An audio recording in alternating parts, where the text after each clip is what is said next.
sure the recording's working. Live streaming, recording, you're up, good. Okay, sound, yes, great, awesome, everybody's working. Okay, so, I put everything up on Blackboard over the weekend. By the way, since we're all here, I found out on Wednesday at the very end of this class and then the end of my other class that people are having trouble seeing my course on Blackboard. If that's the case, let me know. And apparently that's also the case for online courses, so they're not even able to see my classes at all, and that's not great. So me saying this doesn't help people that can't see my stuff. So I've sent out a mass email for everybody. You can still get into Blackboard, but like my course literally just isn't there for some people. If you can get in, you're cool, you don't have to worry about it. If you don't see my course at all, either speak to me after class or email me so I can make sure I can get your name and can get to the people at Blackboard and we can get you set up because the test is coming up and you guys probably should have your hands on the material. That was the next thing. After we finish this chapter, we'll do the test. Based on the speed at which we're doing things, I'm going to try to get as close to the end of this chapter as possible today so that we can finish up on Wednesday and go over the study guide with the remaining time we have left at the end of that class, and then we can do the test next week. That's the idea. For you online folks, I've been working on translating all this online. It looks like I have to do it manually, so that's going to be fun. Updates as they come. Yeah, for you people here, you just come to class and I'll hand them to you, and you don't have to bring anything but yourself and a pencil or a pen. It doesn't matter. Any questions on anything? Okay. Was there anything else that I had? I don't know. I had like an all-day migraine this weekend, so I'm still a little loopy. So apologies for any weirdness today. I have had more sleep. The kitten's gotten better about that. She's been playing with the big cat, and he's just running her up and down the hall. So that's good, but I don't know what happened over the weekend because all-day migraines aren't normal for me. Anyway, we ended here, which is literally like the first proper slide of this PowerPoint,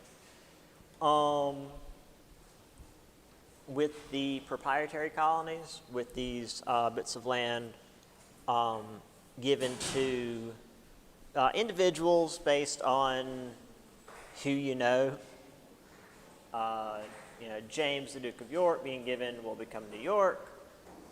Investors getting East and West Jersey. Sir William Penn getting Sir William Penn's son, William Penn Jr., getting what will become Pennsylvania, making that a haven for the Quakers, that sort of thing.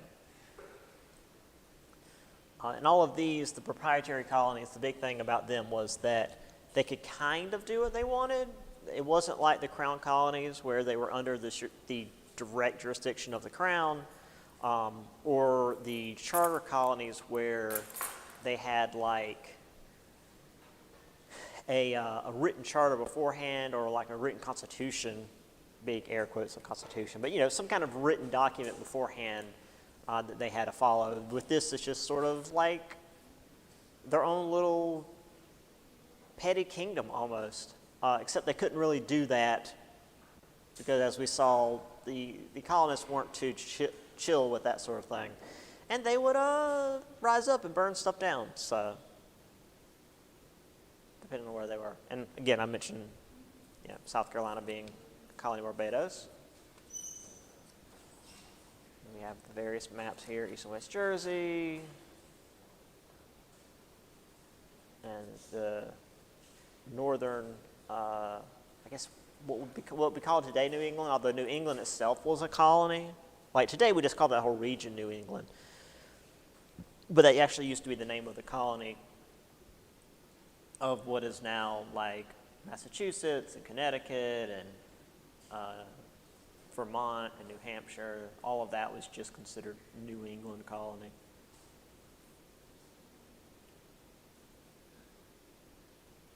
There's William Penn, or William Penn Jr., Pennsylvania. Okay. So,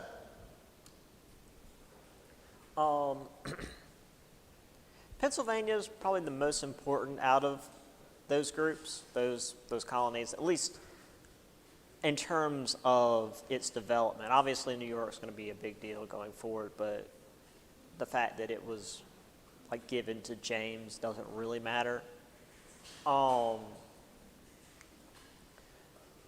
So William Penn Jr., again being a Quaker, set up the colony as a haven for the Quakers because they were not especially welcome in Europe. I didn't mention this to my Tuesday, Thursday class, but the reason they were called the Quakers, like they would literally, they were so terrified of like the possibility of what God could do, they would just like go into, I don't know how else to put it, but like shaking fits. It was a whole thing. I guess it would almost be like the evangelical like falling out in the spirit thing you see in this part of the country now. And I guess I can see how the Puritans weren't very happy with that. We're going to talk a lot about Quakers going forward, actually, as we get into the later parts of the book. So keep these folks in mind. But this wasn't just for Quakers. Set up religious toleration for all Christians. Was relatively friendly with the Lenape natives, and all property-holding males could vote, which again, you know, a very strict version of, oops, didn't turn that off, sorry, of democracy, but it's better than what you had in England. So Charles II died in 1685. His brother, James II, took over, and his brother was Catholic. Now, this was an issue for England because all those wars I briefly mentioned about religion, the end result was, okay, whatever the religion of the ruler is, that's the official religion of the country now. Let's just leave that alone. Well, England had been like a stronghold for Protestantism for several generations now, and suddenly we have a Catholic in charge. And Catholicism wasn't just like, oh, it's a scary different religion, because Catholicism and Anglicanism weren't that different. But there was the issue of like, the Irish are Catholic, and the Spanish are Catholic, and the French are Catholic. So like, everybody we hate are Catholic. So it wasn't just a religious thing, it was a political thing. And there was this understanding that, well, James had 2 daughters by a Protestant wife, and back then it's like, oh, well, whatever the mother is, that's what the children would be. It doesn't matter. It's a whole thing. Actually, this is how we got Queen Elizabeth I. So that was important. Anyway, while he was in charge, there was a lot of changes because, well, he was Catholic. However, he did have a son by a later wife who was Catholic, and that would have caused problems because that would have overridden. Oh, sorry, he didn't have Elizabeth I. That was Henry VIII. That's my mistake. He did have Catholic daughters, or Protestant daughters, but then he had a Catholic son, and that would have taken over heredity. So Parliament's like, yeah, no, we got to kick this guy out. And this is when they brought in William of Orange, who I mentioned before, from the Netherlands, and James's Protestant daughter, who was married to William of Orange. That's how they were able to rope him in, to basically come in and become a constitutional monarch in the so-called Glorious Revolution of 1688. It was called that because there wasn't actually a war. James didn't rally his royalists like his, like I said, his brother was his father? Yeah, his father had done, because his father had been murdered by the parliamentarians. So yeah, he was like, okay, well, I'll just run off to France, because that's what you did in England. If the English turned against you, you just ran off to France. Now, say it's a mostly bloodless coup because, of course, the Irish were like, oh, you're going to run off a Catholic king? Well, we're going to fight for him. And James was like, I'm not getting involved in this. I'm leaving. And the Irish were like, no, we're fighting anyway. So William of Orange went over there and killed a bunch of Irish.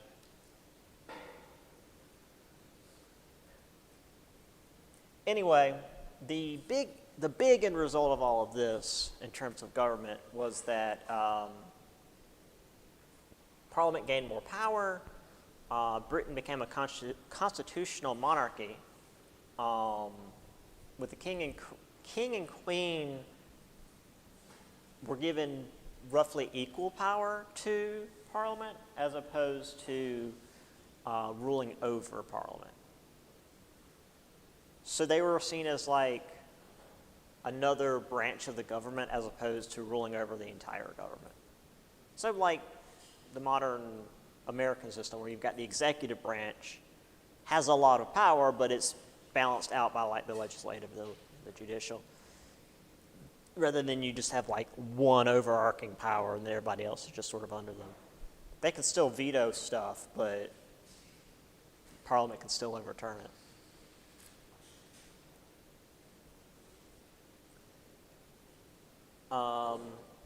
So William and Mary also reestablished a bunch of stuff going on over in the colonies, reinforced royal charters, and again, America was mostly, well, I say America, the colonies were mostly ignored during this period, but when William and Mary came to power, they reorganized a lot of stuff going on over in the colonies. East and West Jersey were combined into New Jersey because we only need one Jersey. South Carolina was split into North and South Carolina. Georgia was created as a buffer zone and also a prison colony because, I mean, just look at Georgia. Delaware was created. Massachusetts was created as a proper colony.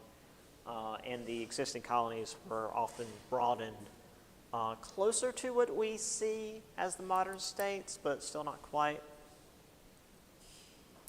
And then after all of that, William and Mary died without an heir, and they had to bring in George of Hanover, I believe, from the German states. And that's where the current line comes from. All the British monarchs to this day are German.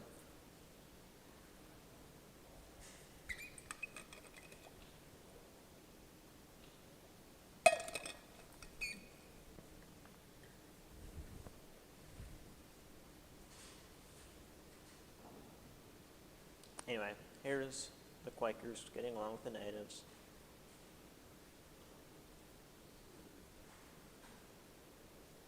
I think this was that Charles or was that James? I guess that was Charles.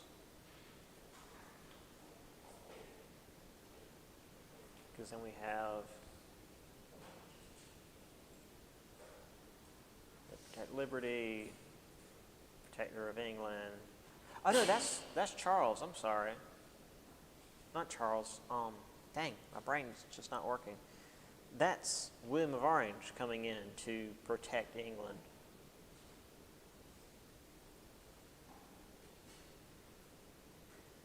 So there he is, riding on horseback with all these weird, like, Greek deity symbols around him.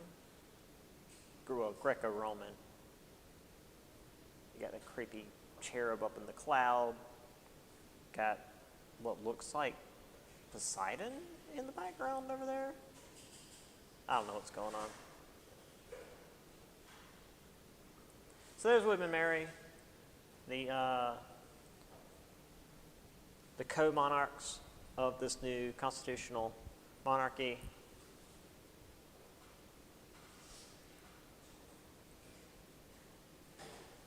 Here's the 1773 when James Oglethorpe made Georgia. Again, as you can see, the borders are still a little bit different than what we're used to, but that Savannah River line was made and it has stuck around. That's a good line. Savannah River is a nice big river. Works out.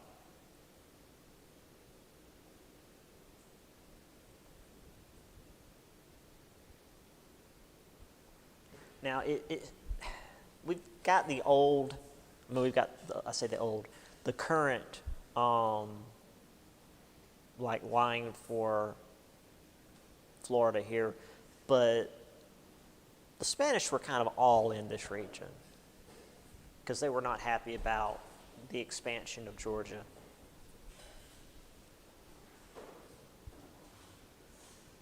Oh, also, so we see stuff like this. You've got, okay, well, there's South Carolina, there's Georgia, there's North Carolina, Virginia, etc. Here's Spanish Florida. But I always say that, people, they go west into the frontier. And when you think west of the frontier, you think, wagon trains and cowboys and stuff. That's not for another 100 years. This is how far inland they actually were. Like, the dark part is where people actually were, and the light part is what was claimed by the English, but they didn't really have much settlement going on. That's it. So when we talk about going west of the frontier, it's like that. It's like just a little bit inland. Because you can't go too far inland because then it's going to take forever to get back to the coast to be able to ship anything. I mean, you can maybe go up one of the rivers, which they did, as you can see, further up north, especially the Hudson River. But down here, you didn't want to go inland. That's where all the swamp is. You're going to stick around Charleston.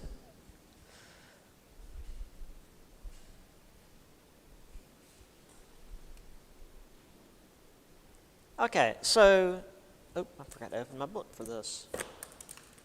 Not that I necessarily need to have the book open, but I like following along. So, this has been, more stuff with England, but the other empires are still involved.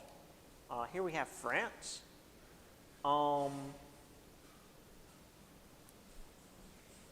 England was dealing with its own internal stuff, and while you could say the ascension of William and Mary was certainly a big triumph for English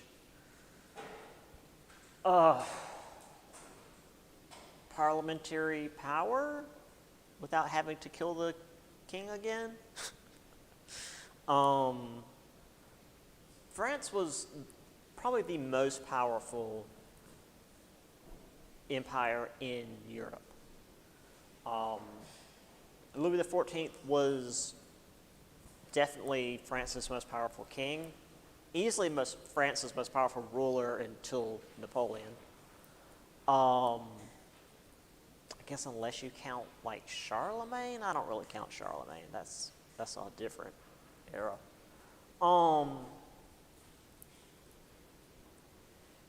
But when it came to North America, they didn't have settlements like England did. They mostly just explored regions. They're like, okay, we've seen this, it's ours now. Again, I just think back to like, an RTS strategy game where it's like, Wow, that was redundant. Real-time strategy game. An RTS game where it's like you go into the fog of war and it opens up the map a little bit so you can see it, but it's like, that's not yours though. You need to put stuff there to effectively control it, because your opponent can easily roll up in there and put stuff there while you're not watching. But that's not how the French saw it. They're like, oh, we're just gonna, we've seen the Mississippi River, it's ours now. 1682, explorers tracked the vast Mississippi, claimed all lands drained by its tributaries as Louisiana, which, again, kind of cheating. It's like the Lion King. Anything the light touches is ours. Like, that's cheating. You can't do that. The explorer Sieur de La Salle, when we had mentioned the Mississippi and that map showed La Salle, it's like, I feel like we're going to talk about La Salle, but it's not in the book. It's in the book now. Sieur de La Salle was the one who did the Mississippi exploration. He wasn't able to create a permanent settlement and then eventually died in, Texas. It's on the map. I'll show you guys in a minute. We did have the Canadian military officer Pierre Lemon de Iberville, French guys, did establish forts at Biloxi and Mobile Bays. They're still around. One of them is almost sunk in the ocean because of, erosion.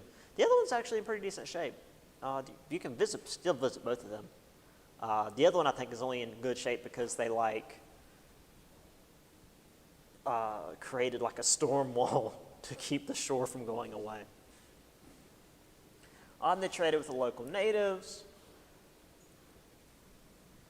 Now, while there weren't as many French settlers in the region, they did, do like I was mentioning with the RTS analogy, started setting up forts and missions along the upper Mississippi and Illinois River. So it's like, okay, well, we're not going to set up, we don't have the manpower or the resources to set up towns because, for one, we have to go around the English to even get there, and that would take forever.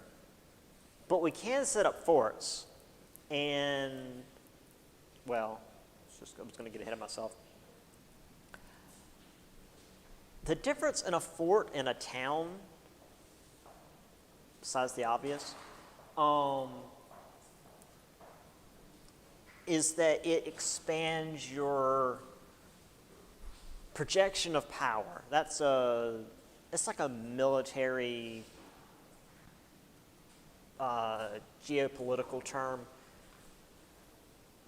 And also, they traded a great deal with the various native tribes. So, long story short, if there were any English explorers in the area, they'd know about it. Because the natives could, see them and be like, hey, French guys, there's some Europeans that we don't recognize, and they're not you. And the French are like, well, they're probably the English. Give us an idea of where they are, and we'll take care of it. And also, a fort is going to have patrolling troops. It's going to control more of the land around it than a typical little settlement. And also it's going to have, guards looking out over the terrain as opposed to a settlement that's just trying to survive. So they actually did a pretty good job of maintaining some degree of control over the region despite being very, very small in number. There's Louis XIV. Unfortunately, I don't have a picture of his calves. That's why he's standing in this pose. He's showing off his calves. There's the Mississippi River. That's La Salle's adventures. Established some forts. Going down from Lake Michigan. Straight from St. Lawrence River all the way down. And then La Salle died here in Texas, apparently.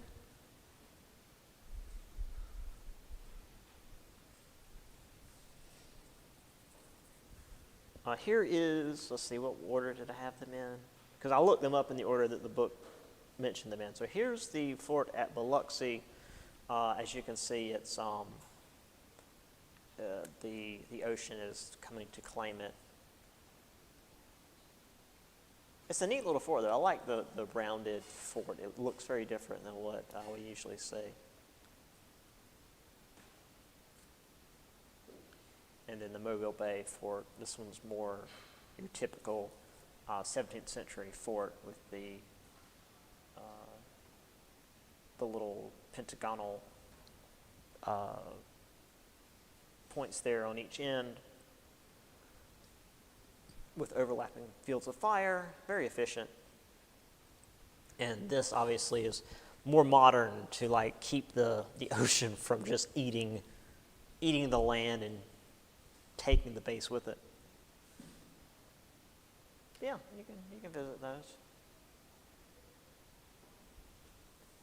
So New France went from like some regions up around Quebec to like most of Central North America. The book doesn't really mention them going further up into Canada because that's not really what we're talking about. But they did go further up into Canada, put more bases down. And as you can see, put bases all the way down the Mississippi, effectively putting a wall of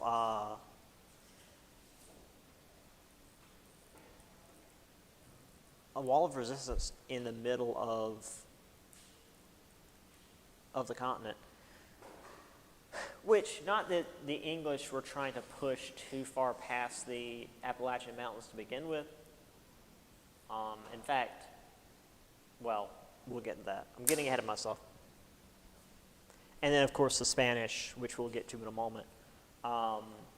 Still kind of on the downturn.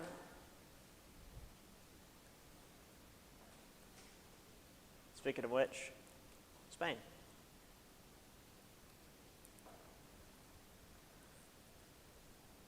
So Spain was, again, facing tensions with the Pueblo natives.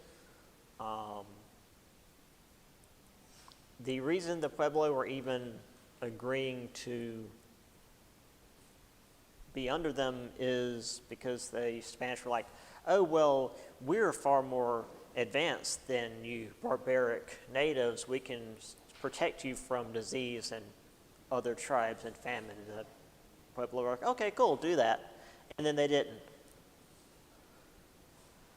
And so the Pueblo were like, okay, well, when our people were dying of famine and you're, let's see. I'll just read here from the book. Relations worsened in the 1670s when a drought led to famine among many area natives and brought a revival of native rituals that the Spaniards viewed as a threat to Christianity. In addition, Spanish forces failed to protect the Pueblo against devastating raids by Apache and Navajo warriors. Finally, Catholic prayers proved unable to stop Pueblo deaths in the 1671 epidemic. When some Pueblo returned to their traditional priests, Spanish officials hanged 3 Indian leaders for their idolatry and whipped and incarcerated 43 others. Boy, I wonder how they took that. On August 10th, 1680, 17,000 Pueblo natives initiated a coordinated assault on numerous Spanish missions and forts. They destroyed buildings and farms, burned crops and houses, and smeared excrement on Christian altars. The Spaniards retreated to Mexico without launching any significant counterattack. Yeah. Now, eventually, the Spanish did return, Spaniards returned in the 1690s, reconquered parts of New Mexico. However, this so-called Pueblo revolt, as the Spanish called it, actually led many of the Pueblo to flee into further regions of North America and join up with other tribes, the Apaches and the Navajo, for example. And they brought with them information about the Spanish. And not just like, tactical information of where troops would be, but like, oh, hey, this is how they, like, ride horses, and this is how they make guns, and this is how they do farming. And so they made the other tribes stronger. I mean, it mentions here, some Pueblo refugees moved north and taught the Navajos how to grow corn, raise sheep, and ride horses. Through the Navajos, the Ute and Comanche also gained access to horses. By the 1730s, the Comanches, who had become a fully equestrian society, launched mounted bison hunts and traded over vast areas. We'll actually talk about the Comanches again near the end of the semester, actually. They've become an incredibly powerful group. So, yeah, good work, Spanish. Meanwhile, in Texas, the Spanish were building forts to try to oppose the French because the French were in that region. But the Apaches were also there and continued fighting the Spanish. So the Spanish were just like fighting little mini wars everywhere. And then over in Florida, which was like the stronghold for the Spanish in North America. I mean, obviously they had greater control over Mexico as a whole, but as far as like North America, they had Florida. Natives actively resisted in Florida, some even moving north into English-held lands to ally with the English against the Spanish.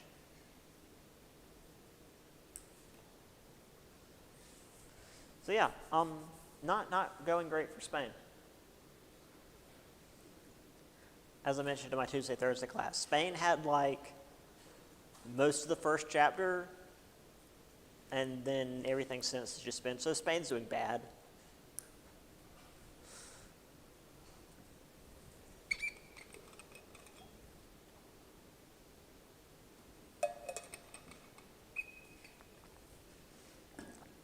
Okay.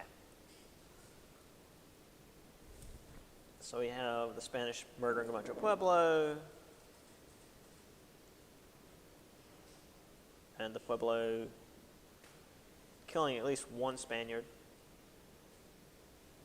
and also tearing down the old church.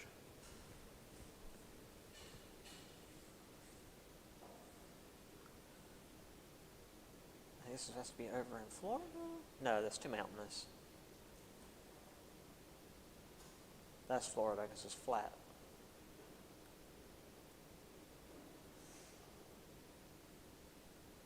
Okay.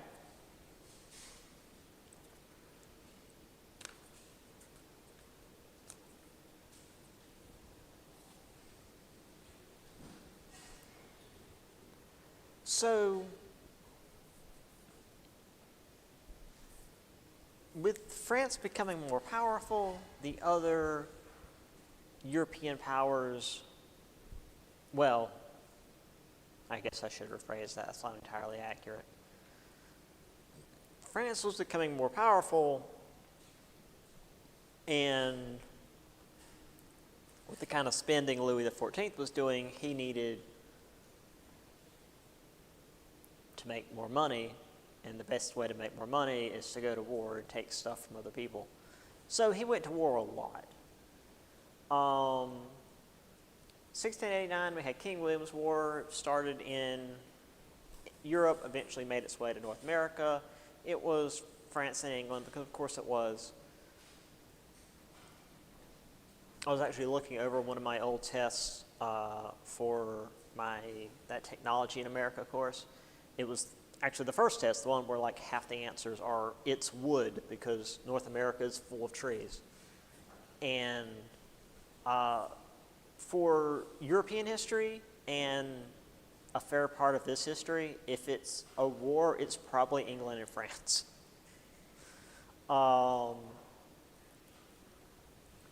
So the English and the Iroquois natives Iroquois natives. Iroquois allies attacked the French and their Huron allies around Montreal in northern New York. So we had a war, up along, I guess what's the modern day like Canadian border.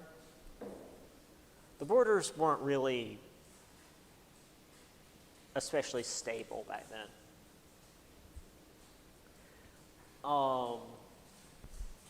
There wasn't really a lot of land that was won from this. But it lasted, a good, 8 years? But of course, with the natives often being on the front lines and more likely to die from disease than the colonial forces, they were decimated in the conflict, and the Iroquois just were like, "Yeah, we're not going to fight in any more wars with you guys at all. We're not doing this because there's not going to be any of us left." We also had the War of Spanish Succession. Hoo boy. I feel like I briefly mentioned this. Queen Anne's War, England fighting France and Spain because, Spanish Succession is weird.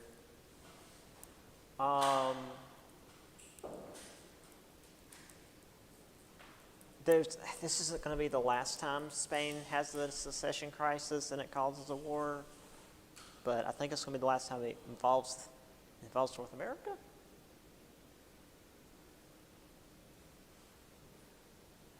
So England fighting France and Spain, all of them recruiting allies.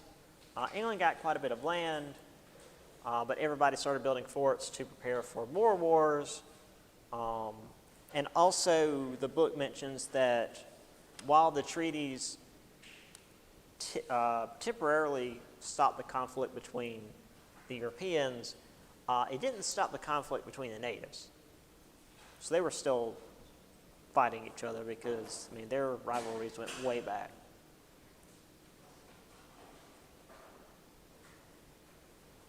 So here we have King William's War.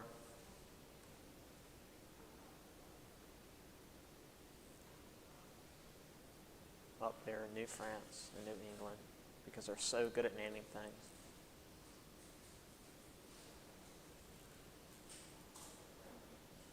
And in this picture that reminds me so much of Sid Meier's Pirates. Everybody's color-coded. You got the English there in red, the French in blue. Green was the Dutch in Sid Meier's Pirates. The one guy right here, greenish.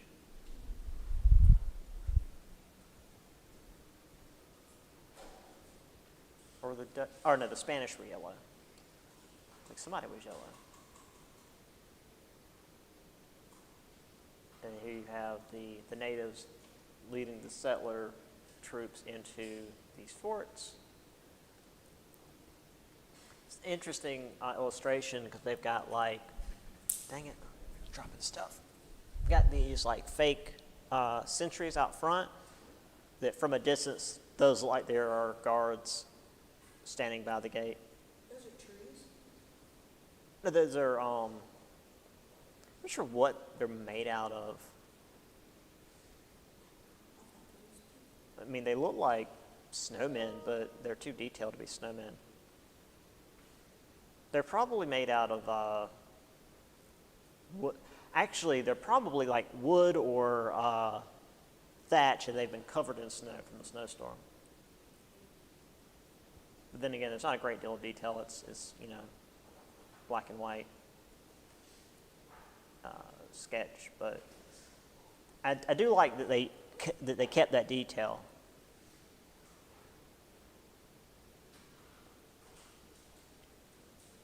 Then you have all this going on, and all that crosshatch is disputed territories, which, is only going to lead to more crap.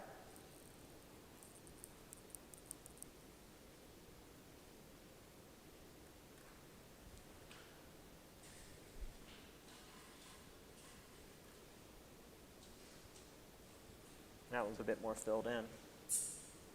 French claims, British claims, disputed.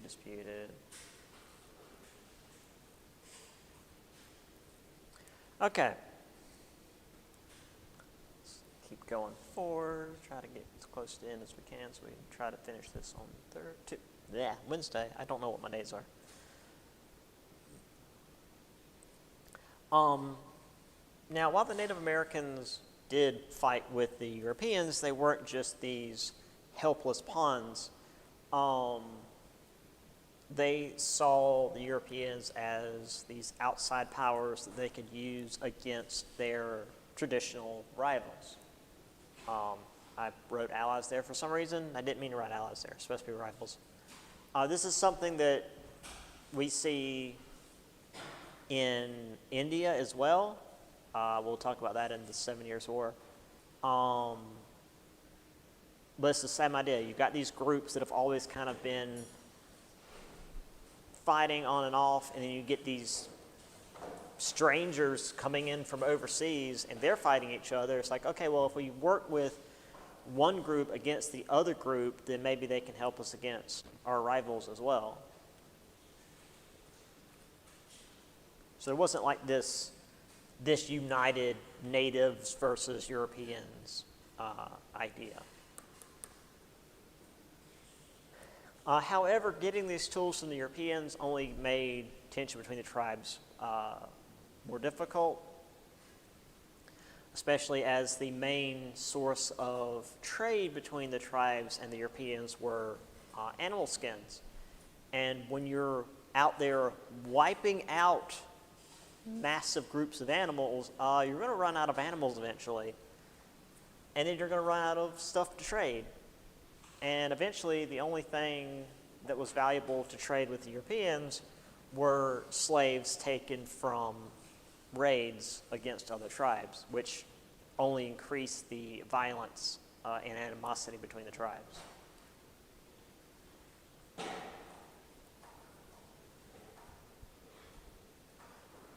In the 1710s, there was a native alliance in the Carolinas that tried to kick the Europeans out. Carolinian colonists managed to get some tribes to ally with them, and the war was largely over by 1713.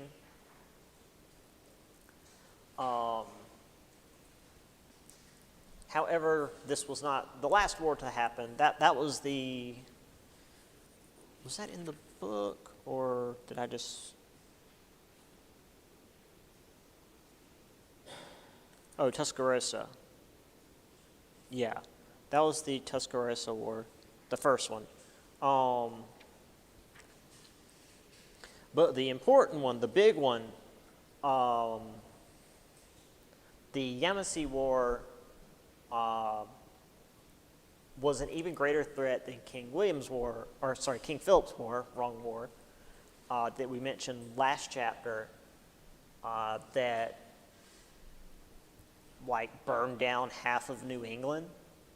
And it was only the Cherokee tribe switching sides that allowed the colonists to win. Because the Cherokee and the Creek tribes were enemies for hundreds of years before the Europeans ever arrived. So, of course, the Cherokee working with the English against the Creek, as well as the Caddo tribe, pushed said tribes further into alliance with the French.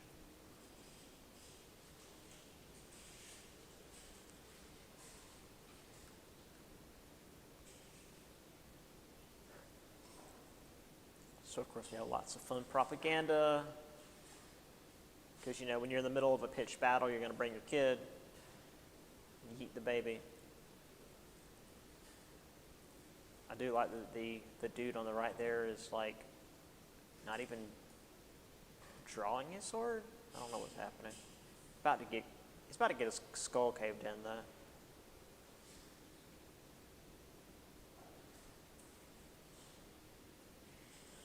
Here we have the various groups talking. It's the allying in the Yamasee War. Not the Yamasee War, the Tuscarora. Yeah, because this is the site of the last major battle in the Tuscarora War. Tuscarora stronghold, 1713, 950 natives were killed or captured.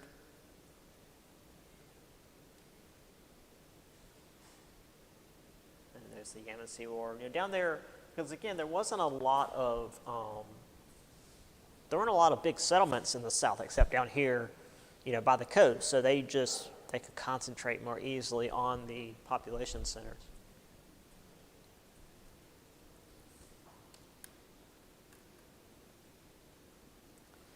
Here we have King Carolina. Let's see. I don't know. That's not in English. West Indian. Da, da, da. Is that Dutch? It's not German.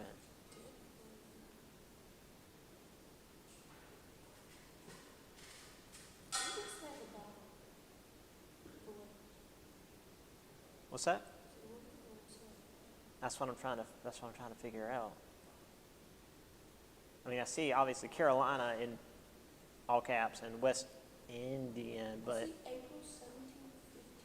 yeah, but there's like a lot of words that are not in English, and it might be German, but it looks like it might also be Dutch. Oh well, I don't know. There's some fighting happening. I was trying to see if maybe that would give us some context, but clearly not. There was also a lot of fighting happening in the Caribbean. We'll get to that later too. Meanwhile,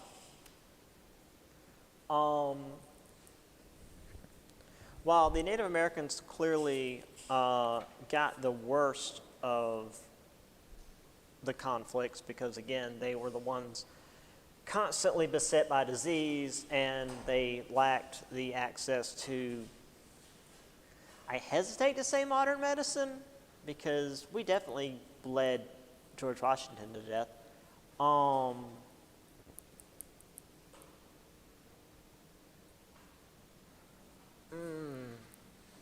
They were dealing with disease more than we were. Well, I'll say we, more than the colonists were.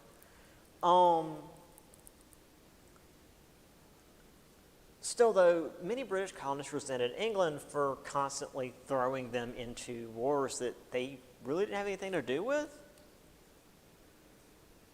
So in these constant wars between the nations and against hostile tribes, England didn't really seem concerned with the well-being of the English colonists. Now, I kind of explained this to my Tuesday, Thursday class as, you know, with the French, they've got forts and fortifications, and if they are going to war, they're going to need to send in reinforcements because they've only got so many people there. With Spain, I'd say roughly the same. But with the English, they've got a lot of people there because they've got these colonies set up with towns and cities and, you know, ports and all this stuff. So for the English, it's not like, hey, we need to reinforce these colonies that are separate from us, but more, oh, we already have a presence there. You know, we've got people in the area that can handle it. Now, I don't know how much of that was actually the case. I certainly wasn't doing any excess study while my brain was trying to burn out my ears. But I feel like that was kind of the attitude of England was, oh, well, we've already got people there. Why do we need to send more? We're already fighting over here in Europe. Why do we need to send more people to a place that's already basically England? It's just more England.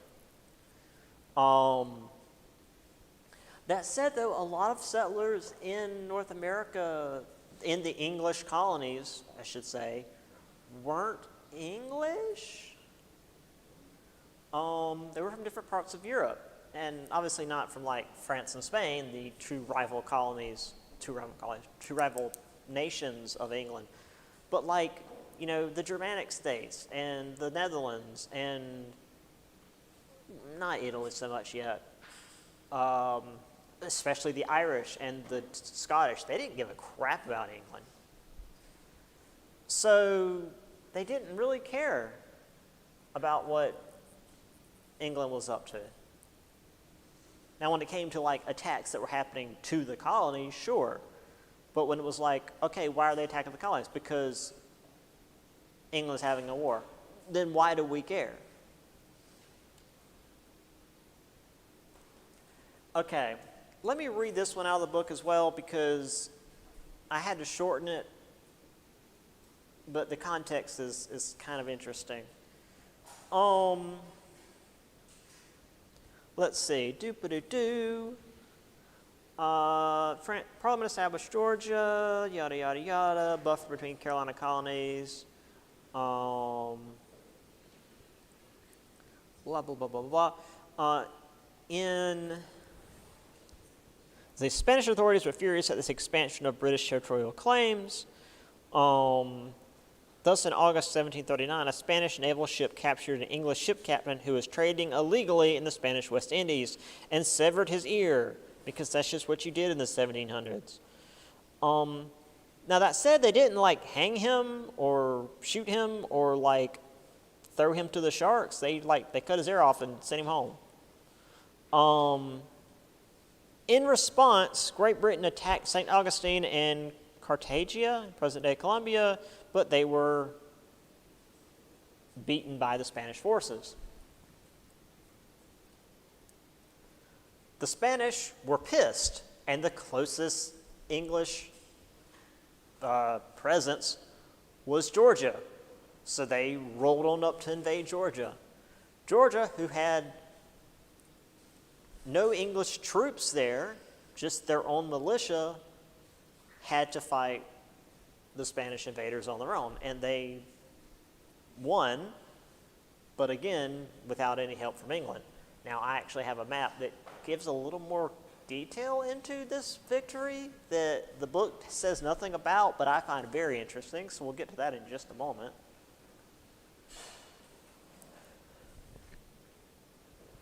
So while this is going on, the French and Spanish were calling on native allies in their wars. The British were largely sending European immigrants to guard their frontiers, which is to say the German and Irish. Because like they didn't want, especially the Irish, they didn't want the Irish in their towns because they're rowdy and drunk and subhuman usually to the English.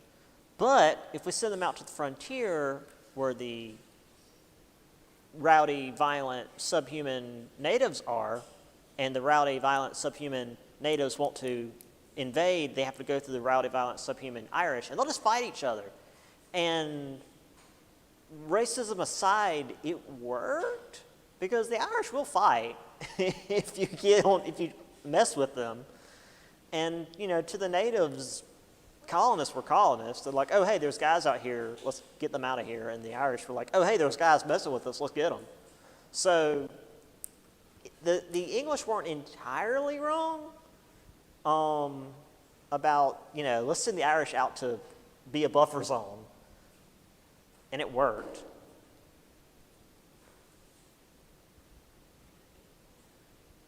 So here we have James Oglethorpe doing his Georgia thing, trying to make it this like colony that outlawed slavery and hoped to provide small farms for Britain's poor, and it didn't last.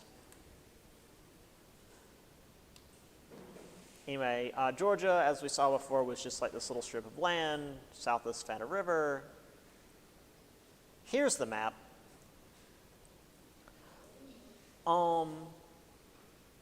So the Spanish suffered a defeat near Fort Frederica at Gully Hole Creek. Hours later, the Scottish Highlanders led the ambush here at Bloody Marsh, routing the Spanish reinforcements and sent to cover the retreat from Gully Hole Creek. The Georgian militia had Scottish Highlanders. And if you're not familiar with Scottish Highlanders, think of the angriest man you know, and he's about 8 foot tall, and his sword's about 6 foot tall. That's a Scottish Highlander. And he's just angry about everything. So that it doesn't surprise me that the Georgia militia wanted they had Scottish Highlanders. I mean, most people weren't especially big back then, but Scottish Highlanders tend to be big. And they also hated the English, so all the better. This is a general breakdown of the predominant groups in these areas. Again, they sent the Scots-Irish further west. The Germans were largely in Pennsylvania. The English and Welsh along the coast, and of course the African population centers were in the areas where the labor was needed. Because America.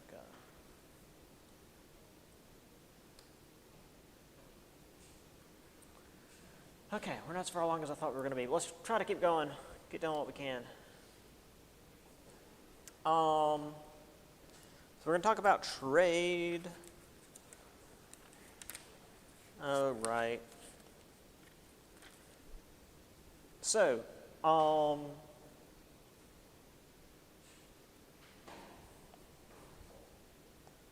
18th century trade was global. Market decisions were made in China based on European tastes. So, the Europeans wanted porcelain and cloth and tea and sugar. So, things were done in China because of the massive demand in Europe, which also led to the Opium Wars, but that's another class. Of course, the forced African labor allowed for the colonies to provide steady supply of raw products for very cheap, and eventually finished products.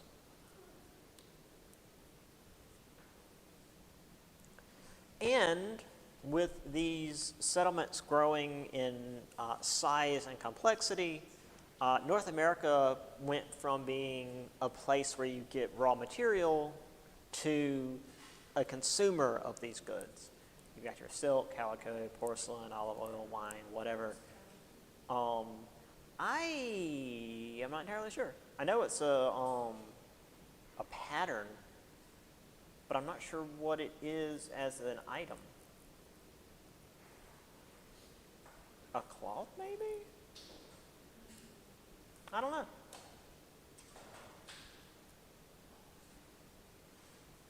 But also producing things and sending them out to Europe and Asia.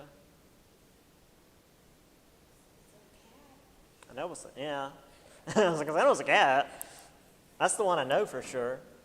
I doubt they were buying cats in large numbers.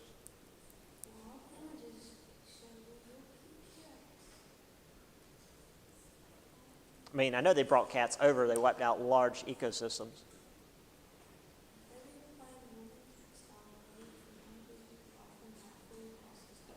Textile. I was half right.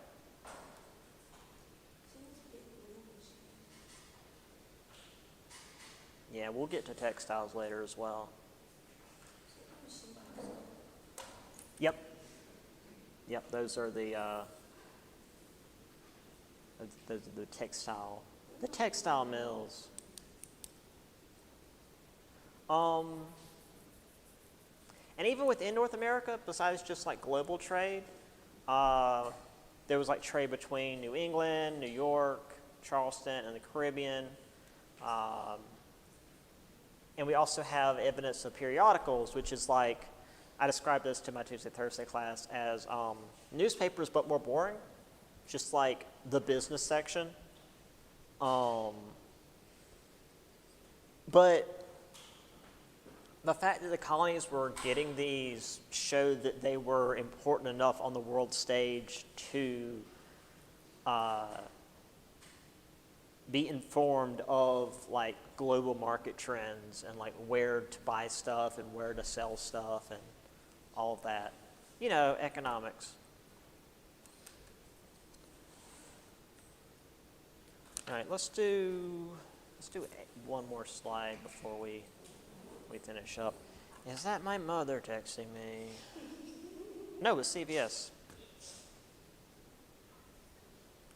What are you doing? I'm at work. Like I am every day of the week. So there's your basic trade routes. As you can see, a lot more than just across the Atlantic. But you do see here the trade within the colonies as well as across the Atlantic, and then of course the Middle Passage there.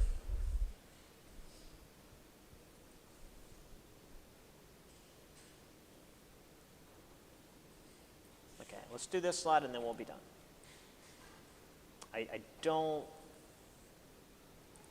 think we're going to finish this on Wednesday.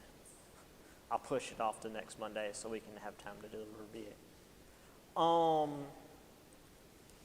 So mercantilism, this is something that I spent like an entire slide talking about in my European history class.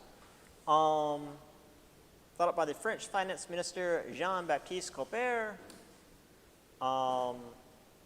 Maintain a favorable balance of trade. Basically, you want to be selling more stuff or exporting more stuff, to use the more technical term, than importing. You want more money coming into your nation than going out. You don't want to be buying a bunch of stuff from other countries and not be selling stuff. Now, the way they accomplished this was with tariffs, which, again, the easy way to think of that is just taxes on imports from other countries. If you have a, again, I'm just going to use England and France here. If you're in England, oh no, actually the colonies, so it'd be even easier. You're in the English colonies, you've got a barrel of sugar from England, and it's 5 English pounds, and a barrel of sugar from France is 3 English pounds. You're going to buy the barrel of sugar from France. But with tariffs, the French barrel of sugar is now 8 English pounds. So it's cheaper to go with the English. And with Great Britain, due to their massive empire and the Navigation Act of 1660, they could really just sort of control everything and force trade to go through London. They outlawed any trading outside the empire and used tariffs to make it more expensive for English colonists to use French products. But what if you're, say, you know, in South Carolina, you're a short boat ride from the Caribbean, and if you want to buy sugar in Charleston, it's, again, the 5 pounds for English, 8 pounds for French. But if you took your boat down to a French island, you could get it for 3 pounds a barrel. What would that be called, though? Because it's technically illegal. Because if you do that and you buy up a bunch of barrels of French sugar and come back and then sell it for a profit, what's that called? Well, it's illegal to buy from other nations. But if you go and do that anyway because it's cheaper, what's that called? And then bringing it back over the border. Not business. It's illegal. What's a legal business? A crime. Well, illegally bringing goods. I know what it's called, but I can't think of it. Like, it's what? Smuggling. Yes. So there's lots of smuggling. Molasses in the West Indies. John Hancock made a ton of money being a rope runner on the Canadian border. That's where John Hancock made all his money, was moving rum back and forth across the Canadian border. So yeah, there's Jean-Baptiste Colbert. There's about 3 pixels. This is what the colonies were seen as. There's a fun one. Looks like Mom from Futurama. There we go. I just stole this one off the internet. How the American colonists respond to mercantilism, they became smugglers. Okay, we'll continue on Wednesday. I'll talk to you guys in a minute.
Okay, so what's probably going to happen for you guys, we're going to I'm going to probably get near the end of this chapter on Wednesday. I didn't realize how long it would take to go through the stuff. And then next Monday, we will finish the chapter and go over the study guide, which we can do over the video. And then Wednesday I'll post the test. So we'll figure it out. Okay. Bye.